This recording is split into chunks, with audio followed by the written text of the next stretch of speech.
finally free. My wife left me when I was pregnant with my kid and became engaged to another man while I was still married to her. It was all over the internet, her kissing the man and such, as well as images of him playing with my child. I mean, this stuff really got to me since I never got to spend time with my child. For 4 years, I was enraged. I grew to 325 pounds. I lost my job as well, and I had to work so hard to pay my legal expenses that I became bankrupt. I seldom see my kid in such a state. I recall crying alone in my driveway one day. I begged God to kill me because I was too afraid to do it myself, and I was imprisoned in misery. But it was after we divorced. I prayed to God and realized why. And God was there through it all, even though I couldn't see Him, and to be honest, I blamed Him for everything. On January 2, I repented and became a true born-again Christian and man. It feels so much better that I'm truly happy. And the greatest part is that it has nothing to do with this planet, my child, my wife, or money, since they were all stolen from me. When I had nothing, I discovered pleasure. And that is not something that can be taken away from me. All the other stuff is simply additional. I found consolation in the texts. I don't mind if I have another wife. I know how easy you may lose it all, and if that's your whole life, you'll be imprisoned in sorrow like me. But by God's mercy, He melted me, and I repented. My faults were caused by my blindness, and I had no idea what I was doing. But if we believe, Jesus cleared the road for us and took pity on us via His sacrifice. And once you believe it, it's sealed for good. All you have to do is declare that your sins have not benefited you and pass them over to Jesus on the cross, and He will take and carry them for you. And you transform into a new beast. And it's as easy as that. You don't have to shout or talk in tongues. You don't even have to conduct nice things to keep it going. It's repentance. Once you believe and you're done. Following that, I dropped weight, it simply fell off of me, and I gained energy all of a sudden. When the judge divorced us, it was as if a piece of my soul returned. Everyone started remarking on how I looked. I'm talking about everyone who knew me. Everyone compliments me on how amazing I look and how muscular I am. My father said that I seemed to be growing taller.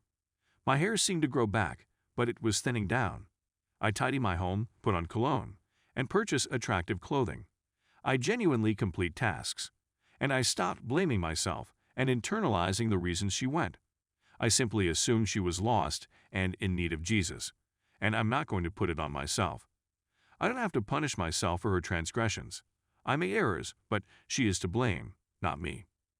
The previous 4 years have been a shambles and I'm finally free. I didn't date or have for the whole 4 years. I launched a company immediately after my divorce, and it is now lucrative. It's finally earning me a lot of money. I also scored a great price on a sports vehicle. It's like such a good bargain you won't believe it. I'm currently modifying it. Installing red leather upholstery, purchasing rims, and repainting the brake calipers. I took L after L for the past 4 years, but I persevered.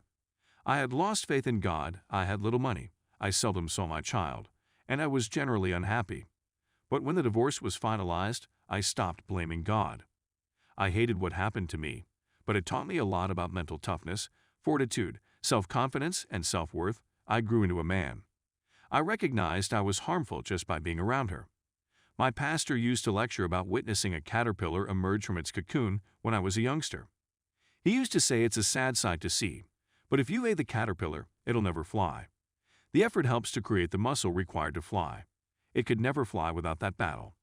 I'm outside the cocoon, waiting for my wings to dry so I can fly. When I glanced in the mirror the other day, I didn't recognize myself since I was so healthy and fit. I weighed 325 pounds at my heaviest and smoked. I stopped smoking and lost 240 pounds. The weight just left on its own with little effort. I had a nervous breakdown. I'm expecting a 6-pack. I'm back in the kitchen. I used to adore going to the gym and doing 20 pull-ups. I haven't done it in 4 years, and I can only do 10 now, but I'm getting there, so keep going. Story 2. My 34 female relationship with my BF, 33 male, suddenly changed. I don't know what to do and how to restore things again. Hello, for the last 3 years, I, 34 female, have been dating my current BF, 33 male. The first 2 years were fantastic. We both work in the same profession, and we both work as teaching assistants at a university. I began preparing for the last step of my PhD around a year ago, to be exact 13 months ago, He had already completed his. When I do anything essential, I tend to concentrate all of my attention on one item and ignore everything else, which is exactly what happened in this instance. I was so preoccupied with my academics and research that I completely disregarded my BF, which I admit. Another thing I should mention is that he was the ideal companion during this whole time. He would assist me with my chores, cook for me, stimulate me when I was down, and so on. We'd become more like housemates during such times. We never had throughout this time, never went on dates, and I was so engrossed in my work that I didn't even notice. Last week, I received my diploma, and it was meant to be the best day of my life. After that, he brought me to a party, and I had a good time. When we came home, I approached him to kiss him, but he stopped me and said we'd talk tomorrow. He told me the following day that he would be leaving me. That was the worst shock of my life, since I had believed everything was wonderful up until that point. He mentioned how I ignored him this year and how he struggled with feelings of abandonment, that he became at the bottom of my priorities, that I didn't even notice that he slept on the couch the past couple of months. I honestly swear to God, I didn't notice this. I thought our sleeping schedules didn't match, that's all. And that he stayed with me to fulfill his duties as a BF until I got my degree and stood on my feet. But now, this shook me to my core since I had no idea there was an issue because he had never expressed anything to me over this time period. I attempted to apologize, and we both burst out crying, but he was insistent about it. 2 nights ago, he began packing his belongings, and we got into a furious disagreement with lots of sobbing on my end, during which I reminded him that we should never give up on our relationship and should fight for it. He didn't say anything, he merely stated, "I'm not sure he didn't pack his belongings and left till now, but he spends all of his days outdoors and only returns in the evening to sleep. When he arrives, he asks how I'm doing and if I need anything or assistance. Then he begins to clean up after himself, assist in housekeeping, take a shower, and sleep on the sofa. We don't make small conversation, and I'm not sure what he wants. I attempted to tell him that we needed to discuss, and he answered again, 'I don't know,' followed by, 'Why?' To which I was at a loss for words. I'm not sure what to do or how to cope with the issue right now. I'm completely stumped here." Story 3. My 28 female brother-in-law, 33 male, told me he was in love with me last night. My spouse, 30 male, and I celebrated his birthday with his family, parents and brother, last night. They traveled from a distant section of the nation to be here, since it was a significant birthday. We had a little dinner party with just the 5 of us, which was a lot of fun, and his parents retired to bed at midnight.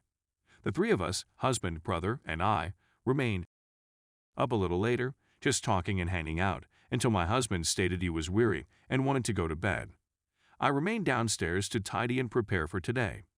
My brother-in-law remained as well to assist me. We were neither tired nor sleepy when we finished, so we sat outside with a few of drinks, which is when he stated that he had been in love with me.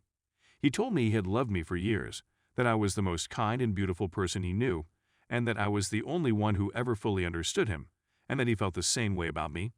I was very perplexed by his statements, partially because we were both somewhat inebriated, so his English was a little rambly and my understanding abilities were not at their finest. My brother-in-law and I have always had a close relationship. He even lived with us for a few months after we married, but I've never been drawn to or had romantic feelings for him. I've always considered him to be one of my closest friends, so this discovery has taken me completely by surprise. We want to return to my husband's hometown, where his family still resides, since we want to create a family and want our children to grow up loved and surrounded by people who love them. I am extremely close to his family. His parents regard me as if I were one of their own, and until tonight, I assumed his brother thought of me as a sister as well. I'm afraid of upsetting my present relationship with his family, particularly because my own family rejected me when I chose to marry my husband, and his family has served as his surrogate family for me. I'm staying home today despite the fact that we were all scheduled to go out for a birthday picnic, but I insisted on everyone else going without me since I was just a little hungover, despite being the most sober of everyone. I feel terrible about spoiling my husband's birthday, but I'm also at a loss for what to do. Should I inform my husband? Wait till everyone has gone? Can I discuss this discreetly with my brother-in-law? Should I simply blame everything on the booze, even though it is most likely not the case, or should I pretend I was too intoxicated to remember anything?